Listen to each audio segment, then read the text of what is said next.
Wesley Trijayar Ponche Chomorina Kinegi Tipra Protest Congress ni Batani Ronoka Blacklighting Harmonti nomination Bla Yafrani Bagi Agortoro Shaltang Hankoni Hankor Fani Habanako nomination Bla Yafrani Bagi Kaja Himbotok Tikleka আপনারা জানেন যে আসন্ন পঞ্চায়েত নির্বাচনে সারা রাজ্যেই জাতীয় কংগ্রেস দলের পক্ষ থেকে জেলা পরিষদ পঞ্চায়েত সমিতি এবং গ্রাম পঞ্চায়েতে এই প্রার্থী আমরা আজকে মনোনয়ন জমা দিচ্ছে।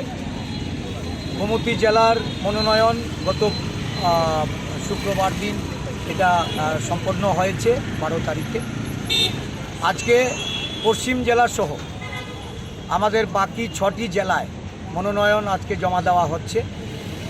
এই নির্বাচনকে প্রহসনে পরিণত করার শাসক দলের যে ষড়যন্ত্র, একে ভেস্তে দিয়ে জাতীয় কংগ্রেস দল আজকে মনোনয়ন জমার মধ্য দিয়ে এই রাজ্যের যারা গ্রাম পঞ্চায়েতে বসবাসকারী সাধারণ মানুষ ভোটার, তাদের আশীর্বাদ, তাদের সহযোগিতা সমর্থন প্রার্থনা করছে। আজকে পশ্চিম জেলার এই 17টি কেন্দ্রে আমাদের প্রার্থীরা মনোনয়ন জমা দিতে এক্ষুনি তারা রওনা হয়েছে। আগামী 8 তারিখে সাধারণ নির্বাচনে প্রতিদ্বন্দ্বিতা করে জয়ী হওয়ার লক্ষ্যে সাধারণ মানুষের আশীর্বাদ পাবে।